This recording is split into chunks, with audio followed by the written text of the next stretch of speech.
Shalom, amados de Deus. Estamos reunidos em nome do Pai, do Filho e do Espírito Santo. Amém. Proclamação do Evangelho de Jesus Cristo segundo São Mateus. Propôs-lhes outra parábola dizendo: o reino dos céus é semelhante a um homem que semeou boa semente no seu campo, e enquanto os homens dormiam, veio seu inimigo e lançou o joio no meio do trigo. E foi-se. E tendo crescido a erva e dado fruto, apareceu também o joio. E chegando os servos do pai de família, disseram-lhe: Senhor, porventura não semeaste boa semente no teu campo? Pois donde lhe veio a cisânia?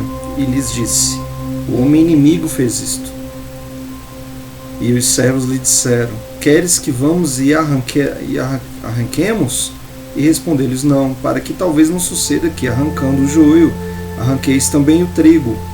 Deixai crescer um e outro até a ceifa, e no tempo da ceifa direi aos segadores: colhei primeiramente o joio, atai-o em feixes para o queimar, o trigo, porém, recolhei-o no meu celeiro. Palavra da salvação. Glória a vós, Senhor. Bom, queridos, hoje nós vamos entrar no sétimo dia.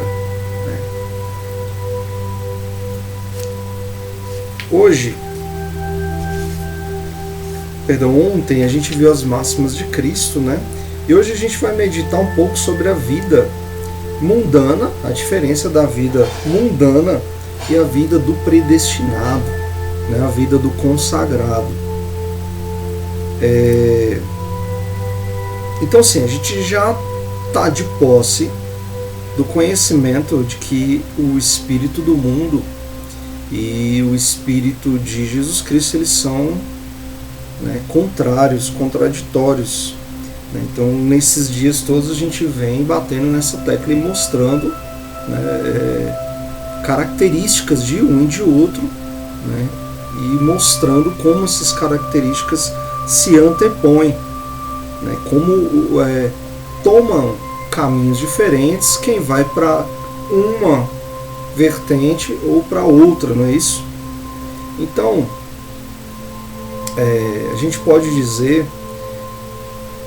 que viver para o mundo é viver para o que é passageiro, né?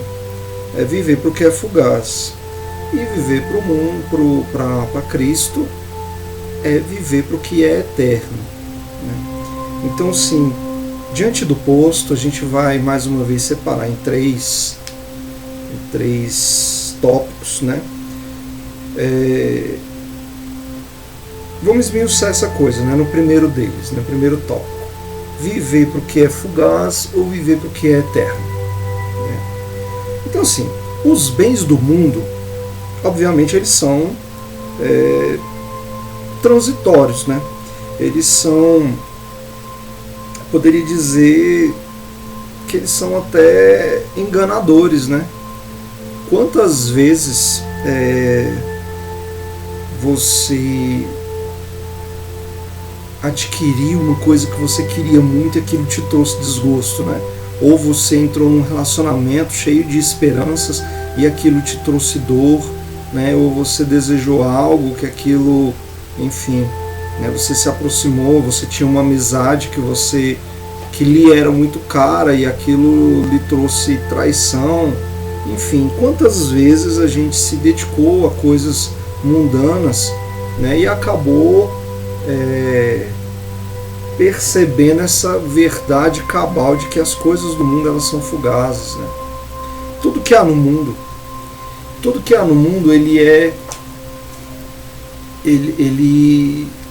ele depende de uma meritocracia, né? Relacionamento. Você tem lá suas carências,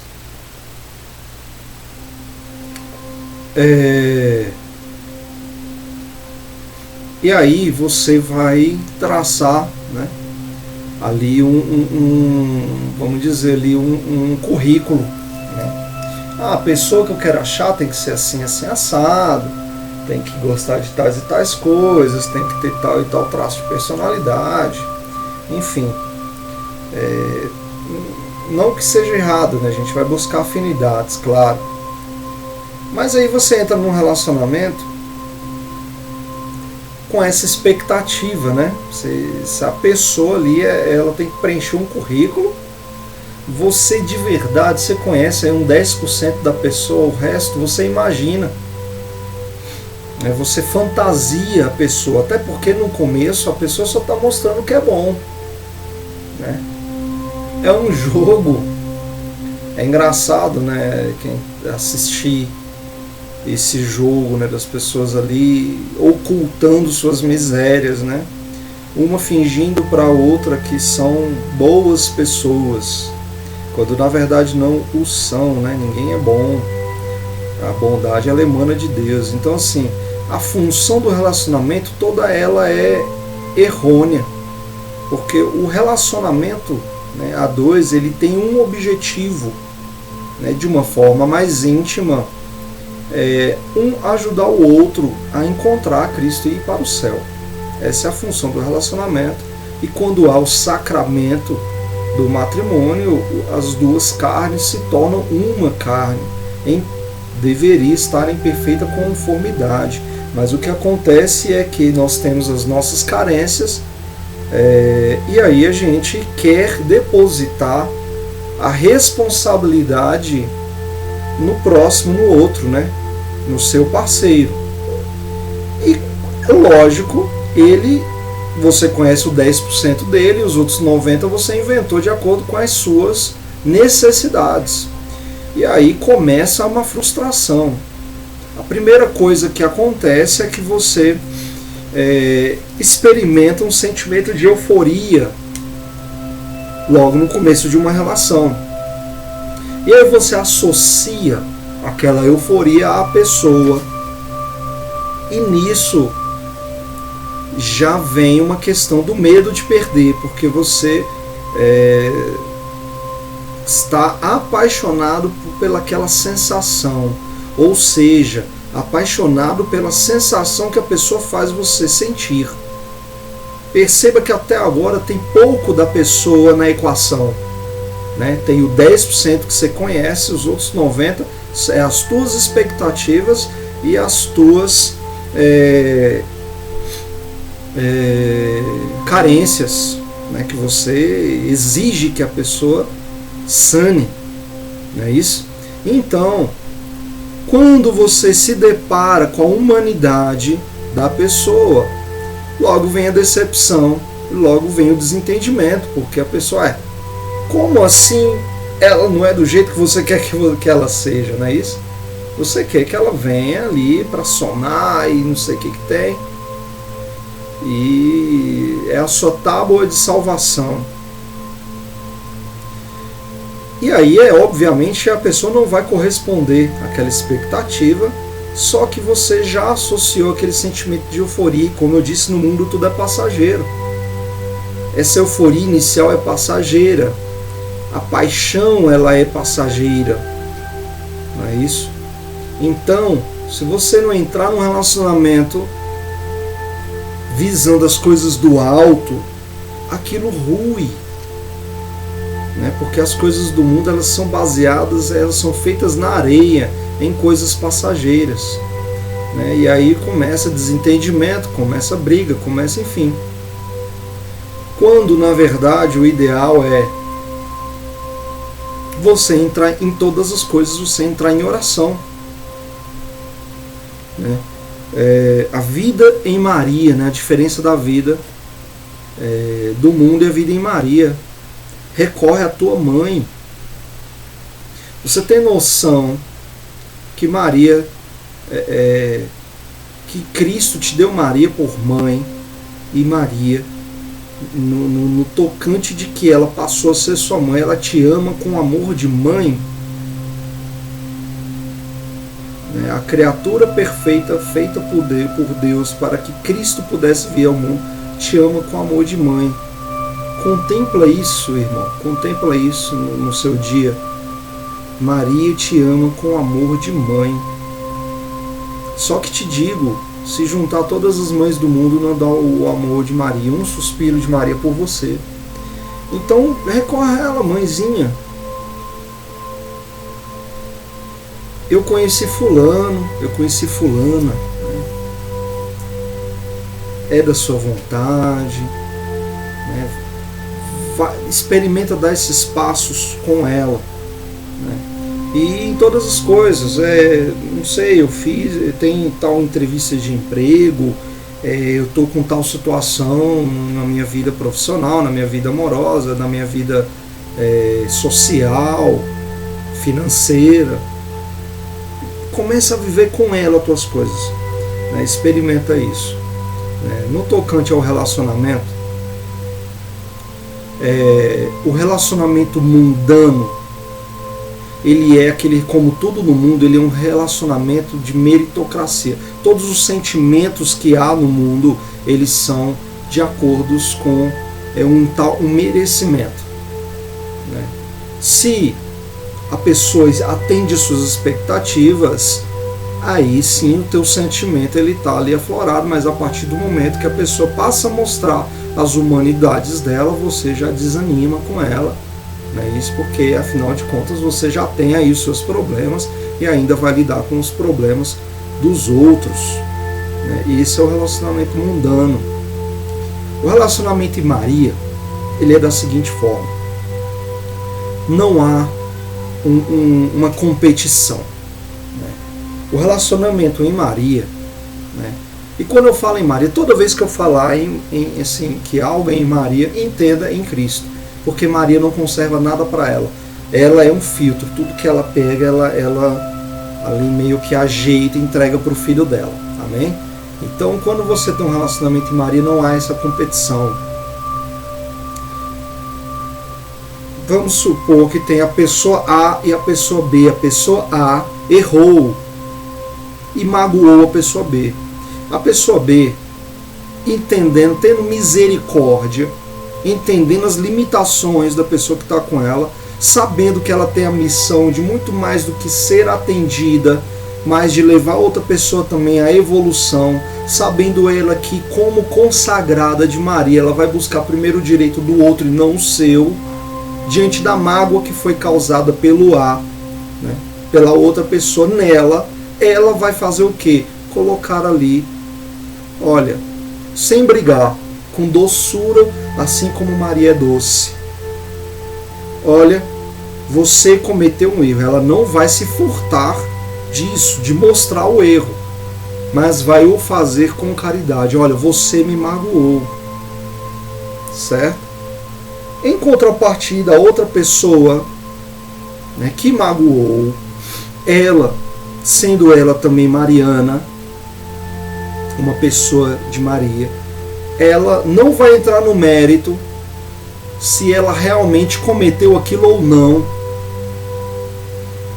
A primeira coisa que ela vai fazer é curar o coração magoado, certo? Primeiro, quando Pedro estava afundando nas águas, Cristo não fez discurso.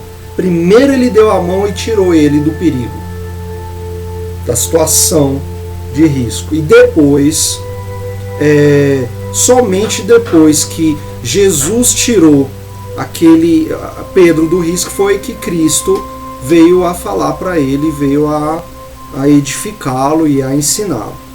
Então a primeira coisa que a pessoa que magoou vai fazer, que cometeu o deslize vai fazer, é curar o coração, acolher, né, com todo amor a pessoa que está se dizendo magoada. Ou seja, não houve briga do lado magoado e não houve briga do lado que magoou, né? Porque é muito comum, a pessoa erra e, para não se sentir acusada, a pessoa quer apontar o dedo primeiro, né? Há uma competição, amados. Cristão, você que é cristão e vocês têm um relacionamento, se o teu parceiro de vida ali, se o teu cônjuge perder a briga, você perdeu também, porque vocês são uma só carne. Então não há sentido na competição. Se você teve a última palavra, você também teve você também perdeu. Percebe que quando você toma essa atitude, né, de não querer, de porque você está ferido, às vezes você quer brigar, até para mostrar que você está ferido, é aí que entra a diferença. Você não precisa fazer isso de uma forma hostil. Você pode fazer a mesma coisa, pedir socorro, olha, está doendo, mas de uma forma amorosa, que não vai desgastar o teu relacionamento. A vida em Maria é uma delícia. Experimenta ter um relacionamento mariano. E aí você vai ver que cada problema que vai acontecer entre você, né, e o seu cônjuge, em vez de minar o relacionamento de vocês, vai fazer com que ele se fortaleça. Não é qualquer vento que derruba, porque está ancorado, está calcado em Cristo o relacionamento de vocês. Depois, uma vez que tudo está sanado, né? O que errou, o que foi ofendido, mostrou que foi ofendido, o que ofendeu, se desculpou e acolheu a pessoa. Se for o caso, os dois ali já mais íntimos do que antes, né? Eles vão até ver, olha, na verdade eu acho que eu exagerei, o que você fez nem foi tão sério, fiquei magoado à toa. É muito comum acontecer isso, não é utopia, tá? Eu posso dar esse testemunho de que eu vivo isso, e não é utopia. Quando você tem um relacionamento mariano, é muito diferente. As coisas que o diabo coloca para tentar te separar acabam te aproximando mais, sabe? Mas é vigiar e orar. Você tem que estar, né, em perfeita conformidade. Então aqui eu estou dando uma diferença, só um exemplo de diferença entre um relacionamento mariano e um relacionamento mundano, né? Para você ver que as coisas que tem no mundo, elas convergem para algo diferente do local para onde vai a pessoa que está ali nessa consagração, para um predestinado, né? Para um consagrado, um escravo de amor. Então, as tuas amizades é a mesma coisa. Você está ali, mas você tem um sentimento de zelo pelaquela alma, é algo muito mais sublime, né? A tua relação de trabalho, você está ali, sempre você é sal da terra, luz do mundo, você é um farol onde quer que você esteja, onde você pisa é jardim de Maria. Percebe? Então é muito diferente. Então assim, o teu coração, ele vai estar ancorado em coisas, em tesouros que não passam, não é isso? E as coisas do mundo, esse relacionamento, eu dei um exemplo, eu comecei abrindo, dando um exemplo do relacionamento do mundo, onde um quer suprir a carência, quer que tenha a sua carência suprida, gera um sentimento de dependência muito grande. Às vezes você está dependente até daquele que te fere, seja na amizade, seja numa relação familiar, numa relação de violência, e você está ali aprisionado naquele tipo de relacionamento. Por quê? Porque os valores são valores mundanos das duas partes, não é isso? Então, as coisas do mundo, por mais que pareçam boas, é como miragem, sabe? Aquela abundância, ela não vai preencher teu coração, aquele conforto, sabe? Você é infeliz mesmo que tenha tudo. E aquele que está em Deus, ainda que não tenha nada aos olhos do mundo, ele está bem, está em paz, né? Então assim, o quão triste é você correr atrás de ilusões, de coisas que perecem, não é isso? Antes toma posse, você já tem o amor, como eu falava, o amor da mãe de Deus, né? Você é filho. E eu não chamo os mais de servos, né? Vocês são meus irmãos, meus amigos, não é isso? Então, assim, ao passo que os bens, né, e as relações mundanas são fugazes, o quanto que não dura o amor de Maria? É eterno, incomensurável, né? E por causa desse amor, né, Maria, ela multiplica as graças que você tem, né? Ela tem um amor de mãe com você. Então, assim, você vai notar, né, nessa vida mariana a profunda mudança, né, que ela vai produzir em você. E muito rápido, muito rápido. Olha, eu já ajudei dezenas de pessoas a se consagrar, e falo sem medo de errar. Antes de terminar os 30 dias, a mudança é profunda. Já nos primeiros dias, sem exceção, todos já testemunham grandes coisas que naturalmente seriam incapazes de fazer. Maria, ela não perde tempo. Ela quer te levar para o Cristo. Por quê? Não é só também pelo amor que ela tem a você, pelo amor que ela tem ao filho dela, né? Como Jesus falou, né? Ele sendo um com o Pai, é como se ele fosse o pai do filho pródigo, que fica todos os dias na varanda, olhando para o horizonte, esperando o filho chegar. Você que é consagrado, você que é escravo, que é predestinado, tem lá um banquete, né? Só que a tua missão qual que é? Está acontecendo o banquete, a festa pela tua conversão, a festa no céu. Só que você vai voltar para o mundo. E toda vez que você despontar no horizonte, que Deus vê você voltando, você vai estar com mais um do teu lado. Por quê? Você que é predestinado, você não dá conta de estar naquele banquete sabendo que o coração do Pai sangra de saudade daquele irmão que está do teu lado e que está desviado. Você não tem paz, assim, no sentido de que você não descansa, né? Assim, não que algo vai roubar a sua paz, não vai.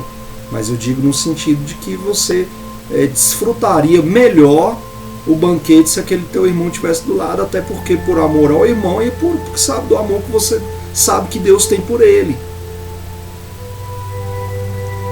Então,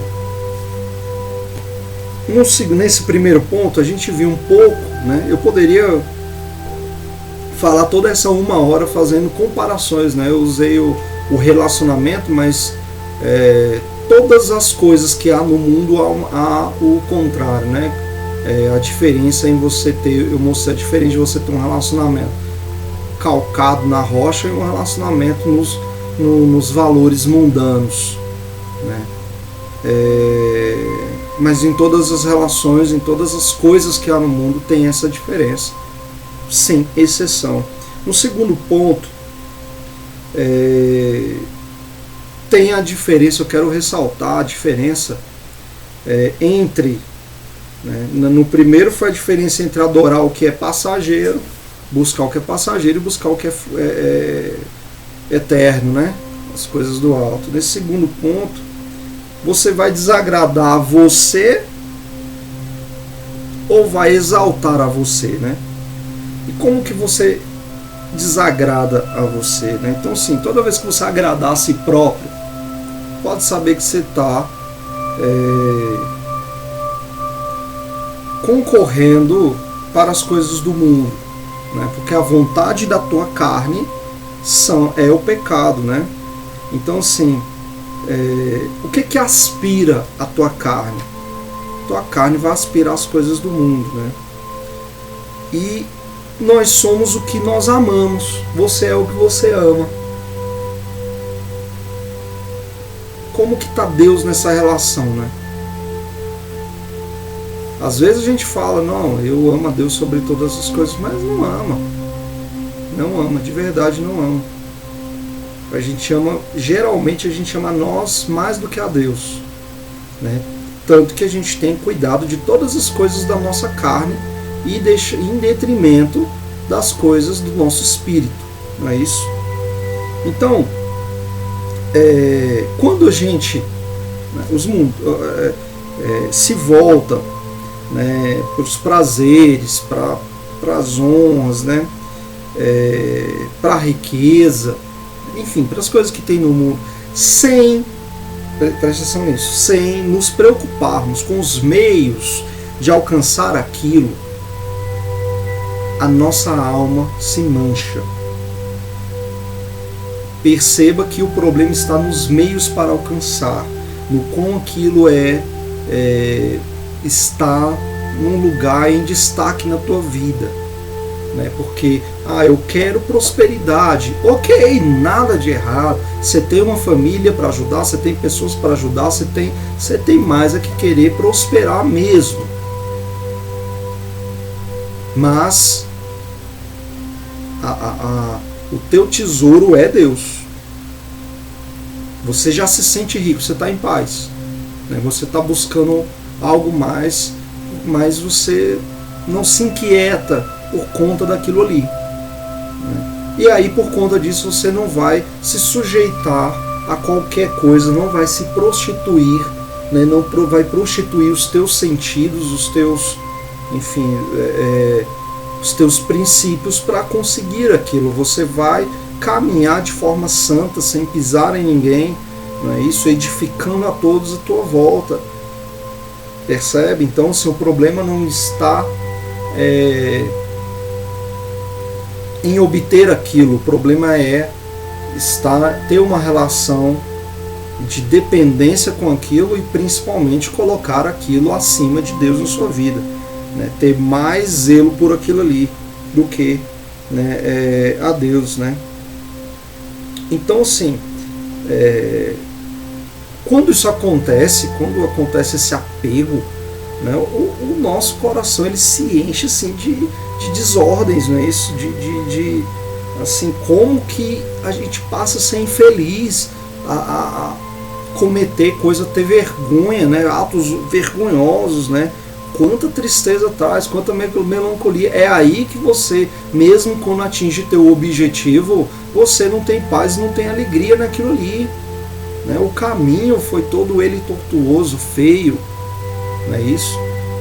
Então, assim, em contraponto a isso, o servo de Maria, né, o predestinado, ele sabe, em Provérbios 30, enfim, lá no último capítulo lá de Provérbios, ele fala que você é retirado do mundo, é como um príncipe, né?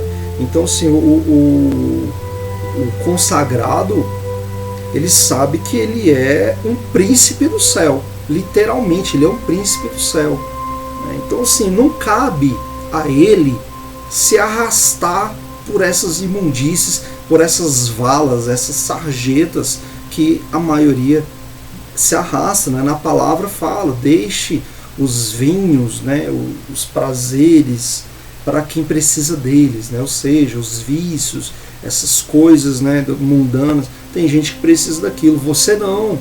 Consagrando, você é um predestinado, tem uma cadeira no céu que já foi de um anjo com teu nome.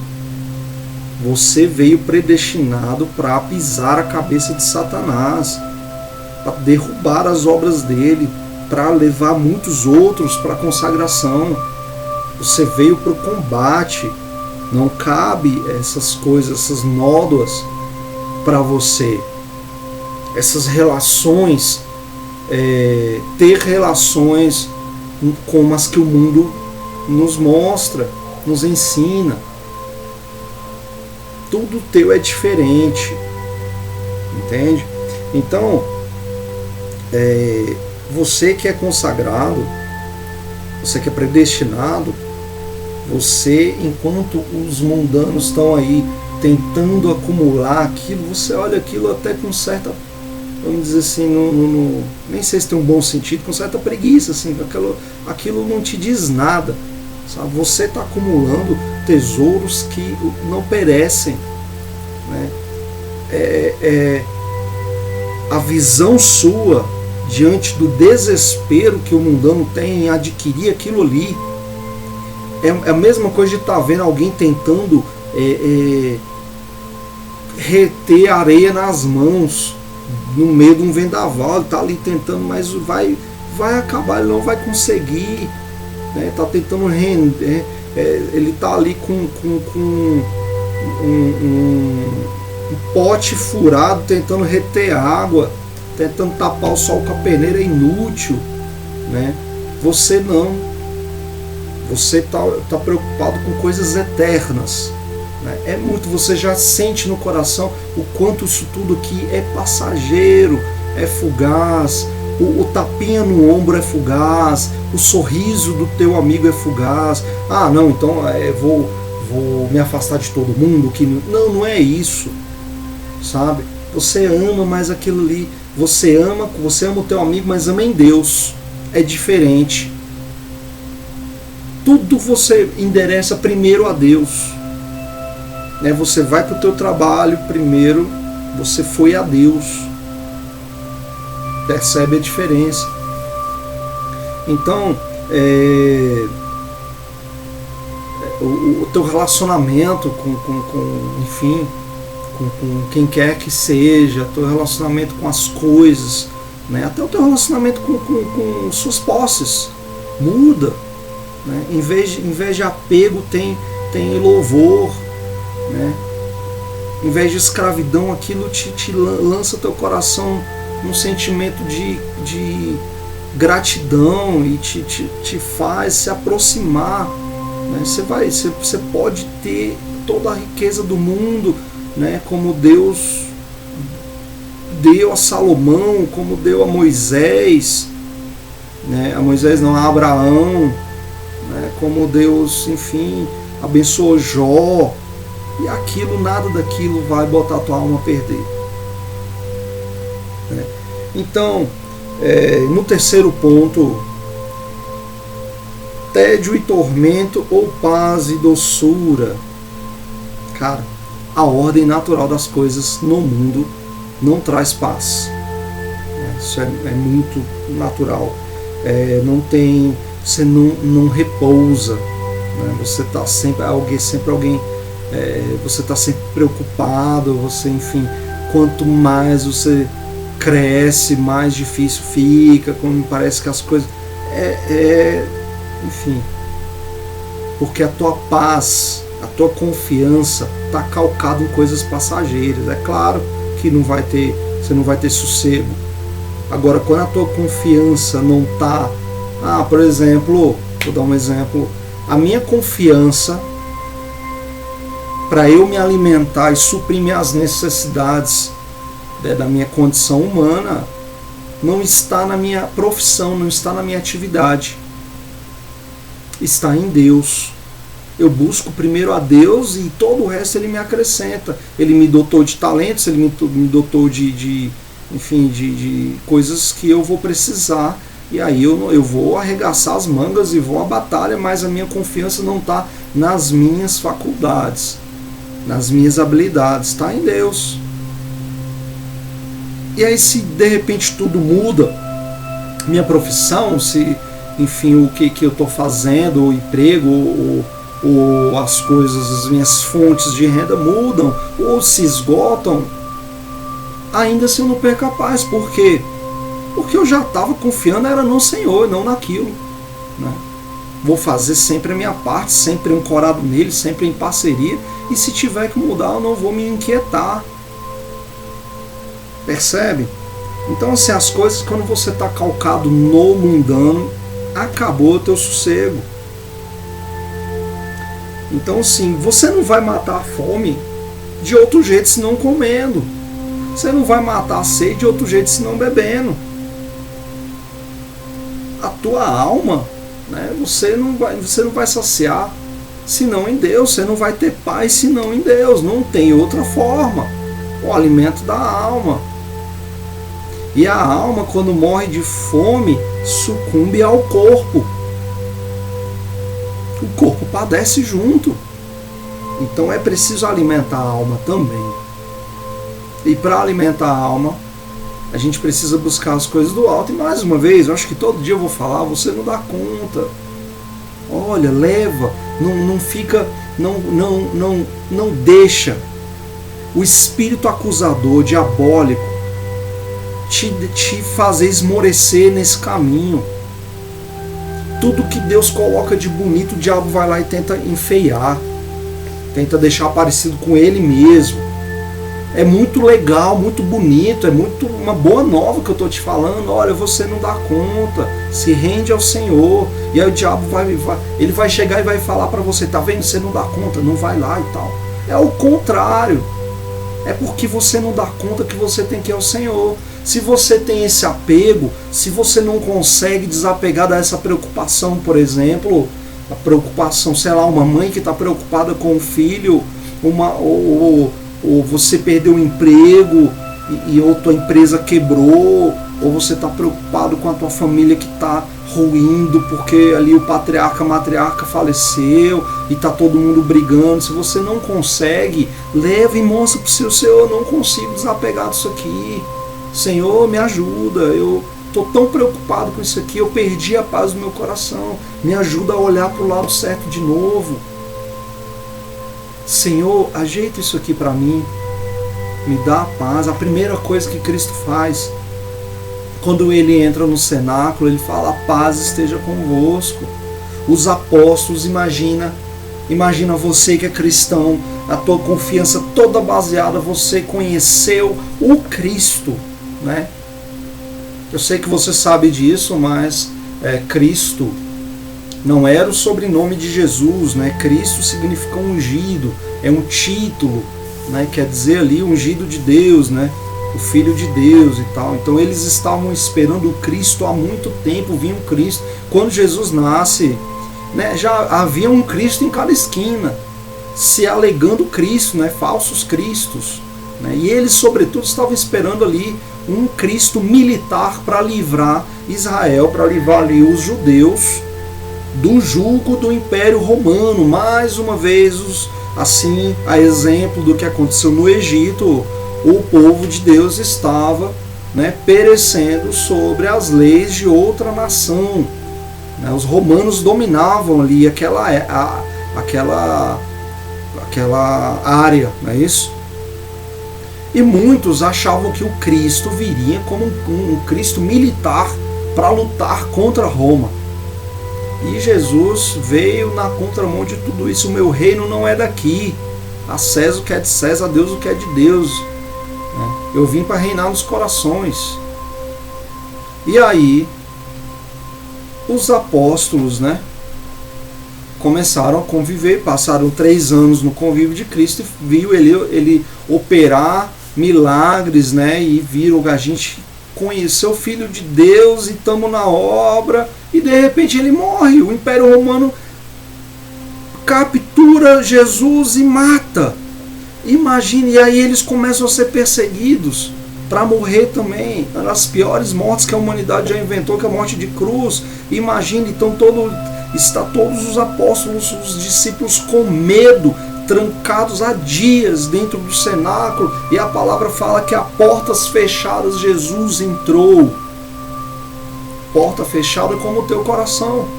Jesus entrou e a primeira coisa que ele fez, a paz estejam convosco.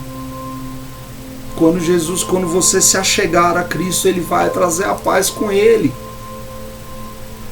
Amém, irmãos? Então, vinde a mim, Jesus falou, né? Todo aquele que tiver atribulado pelo fardo, eu vos aliviarei. Imagina se eu conto para você, olha, tem um lugarzinho que toda vez que você tiver pesado, você vai lá e fica bem.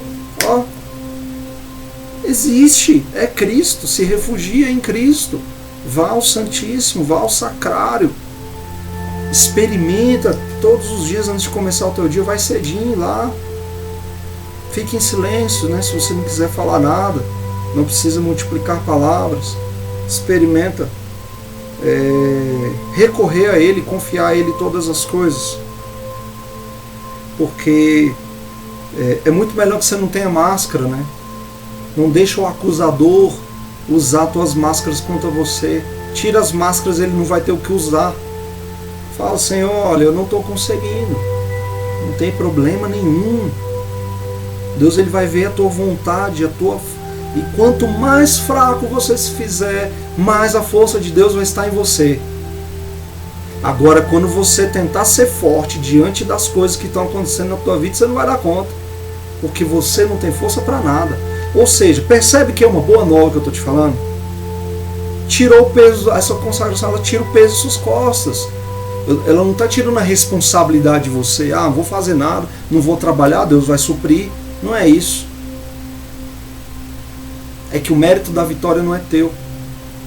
A tua participação é se render. Então você vai mostrar a tua fraqueza. E na tua fraqueza, Deus vai mostrar o poder e a força dele. Quando Lázaro morreu, ele nos mostra, né, no Evangelho, o suprassumo da nossa fragilidade, da nossa condição do pecado original, né, que foi a morte, né, que veio com a ruptura da primeira aliança. Passamos a perecer e a morrer, a envelhecer e a morrer. Não é isso? E diante daquilo, quer fragilidade maior do que você morrer? Você morreu. Diante daquilo, Cristo foi lá e ressuscitou Lázaro. Aqueles que caminham em Cristo, ainda que morram, viverão. Amém, irmãos? Então, ao passo que tudo no mundo, mesmo que pareça ser bom, aquilo é uma miragem e vai te trazer invariavelmente, mais cedo ou mais tarde, desgosto e tristeza. Mas tudo que tiver, que você for buscar, for calcado em Cristo, primeiro nele, aquilo vai te edificar. Então, se é para almejar as coisas do mundo, como ser um sucesso, uma prosperidade, alguma coisa ali que vai te ajudar na missão, faça isso em Cristo. Busque a Cristo primeiro. Ele sabe da tua necessidade e Ele vai prover, é Ele que vai trazer as coisas. Seu coração está em Cristo e não naquilo. E aí, como está em Cristo, você vai poder ter tudo. Mas enquanto aquilo ali for objeto de ostentação, pedra de tropeço para você, Deus que está interessado na tua alma, está interessado no que é eterno, está interessado em te salvar, Ele não vai deixar coisas perigosas ao teu lado. E aí você está impedindo a ação de Deus e aquela graça que Deus está doido para te dar, está doido para te dar aquele mimo, Ele não pode te dar porque o teu coração não está nele, porque Ele ainda não é a principal coisa da sua vida, a principal pessoa da sua vida. Então, sim, é muito comum os mundanos, eles se atormentam por causa das coisas que eles querem, né? E por isso eles passam por cima de qualquer coisa. Em contrapartida, a gente que é consagrado, a gente tem uma paz inalterável. Nossa, o mundo está acabando do nosso lado. E a gente não se perturba. Eu tenho conhecidos, né, parceiros aí de caminhada que eu vi passando por coisas e coisas que eles nem mesmo entendem como passaram com tanta serenidade por aquilo. Falências, solidões, sabe, traições. E olha, porque o coração estava em Deus. E eu mesmo me assombro vendo essa força estoica, né, heróica dos cristãos, né? Sobretudo nós, cristãos dos últimos tempos, né? Nós somos ali os últimos faróis. Você é farol na sua casa, no seu trabalho, na sua escola, nos seus centros de convívio, nas suas bolhas sociais. Então, sim, o cristão autêntico e toda essa consagração é para trazer autenticidade às promessas do teu batismo, aprovação nenhuma vai tirar a paz dele. Amém. No Evangelho fala, né, do joio e do trigo, e eu já falei sobre isso, mas vou ressaltar. Ele explica muito a presença dessas coisas que eu estou falando, né, que a gente deve evitar. Não foi Deus. Se Deus é bom, por que Ele permite o mal no mundo? Não foi Ele que semeou, Ele não é o autor do mal. Se você perdeu alguém, queridos, não culpe a Deus. Se você perdeu algo também, o que Deus criou era uma utopia. No jardim a gente quebrou a aliança, mas foi quem disseminou, foi o diabo. Aquele mesmo carinha que a gente está buscando as coisas dele, as máximas dele, às vezes até militando contra as coisas do alto. Quantas pessoas estão aí defendendo o diabo, as coisas dele, algumas até sabendo que são coisas dele mesmo. E essas pessoas, enfim, como você vai dizer coitado daquele que criou uma cobra, quando a cobra te picar, não tem como você reclamar. É a mesma coisa. Cultuar os bens e valores desse mundo é criar uma cobra para te picar. Vai picar, pode ter certeza. O diabo, ele quer te destruir, invariavelmente. Então não foi Deus o autor de nenhuma mazela que está aí no mundo. O que acontece é que foi o diabo que semeou. Esses servos que estão dizendo aqui para o Senhor, você quer que a gente vai arranque o mal? Ele fala, não, esses servos são os anjos. Não é isso? Deus fala, não, porque pode ser que você acabe cometendo alguma injustiça. Quantos de nós tivemos livramentos que o Senhor nos deu de morte, porque naquele momento, se a gente morre, a gente iria direto para o inferno? Eu já tive tempo de eu estar perseguindo a fé cristã. Eu já tive desviado a tal ponto de estar em práticas de ocultismo, de magia, de demonologia. Eu conheço tudo isso com muita intimidade. Imagina se naquele momento que eu estava servindo ao demônio, naquele momento, se Deus permite ali, e eu estou onde o diabo ao qual eu estava servindo iria acabar comigo, e era o que ele queria.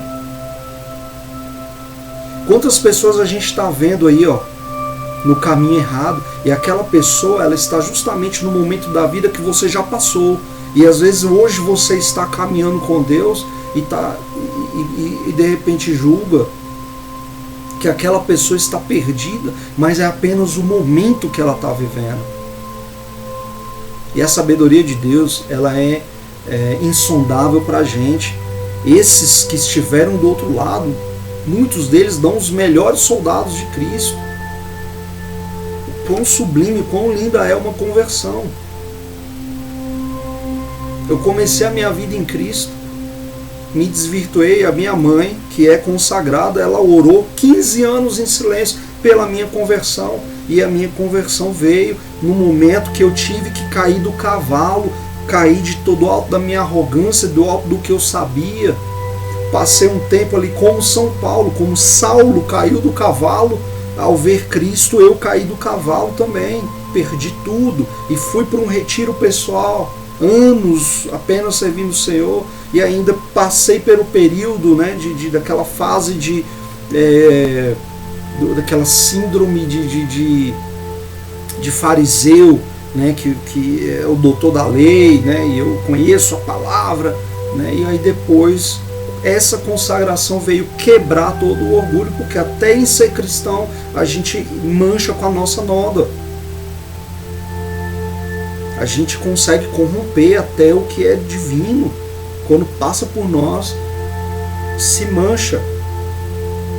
Então, essa vida mariana, ela é o último grito, né? Olha, muito te é dado com esse propósito de 30 dias, eu digo que muito foi dado. E muito é cobrado a quem muito é dado.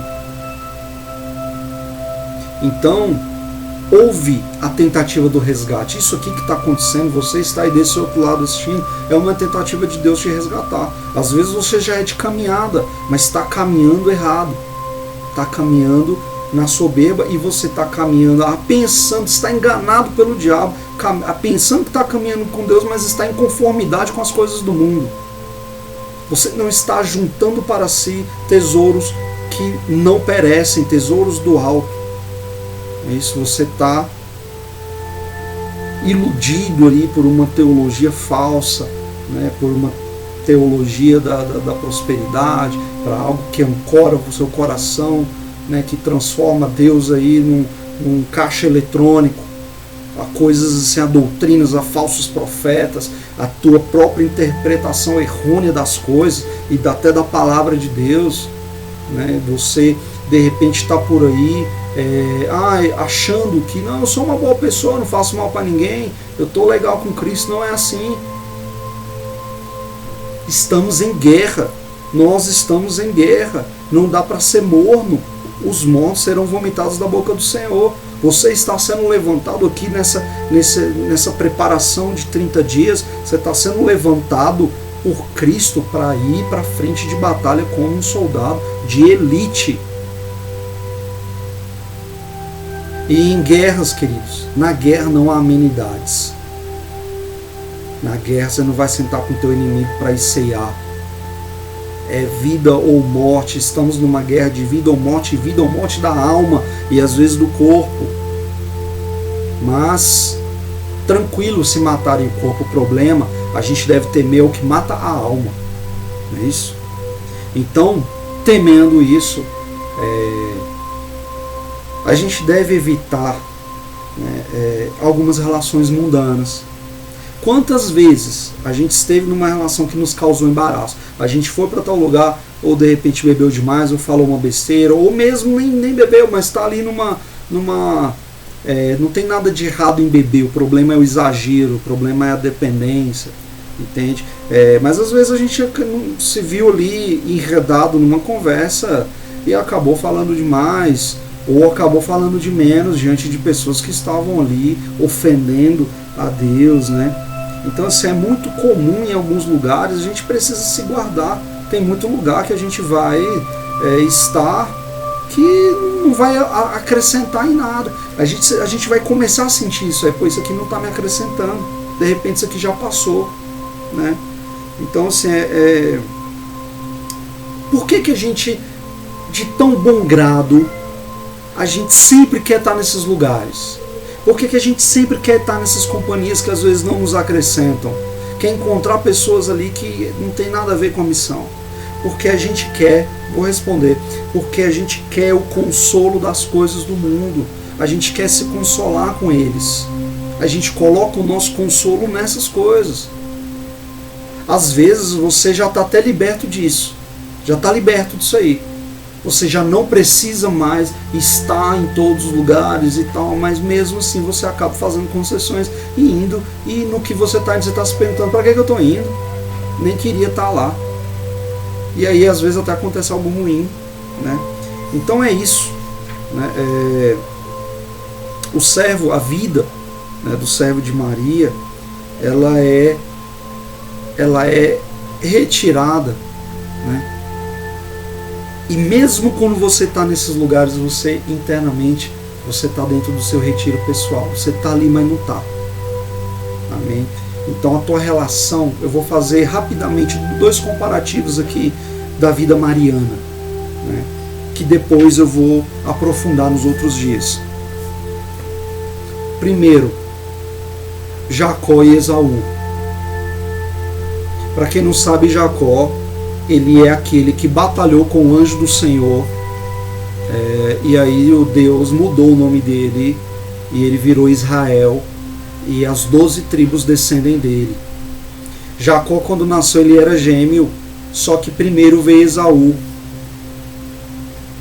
Esaú significa o peludo, e Jacó significa algo meio pejorativo, é algo como se fosse assim, um esperto e tal, porque Esaú, quando saiu do ventre da mãe de Rebeca,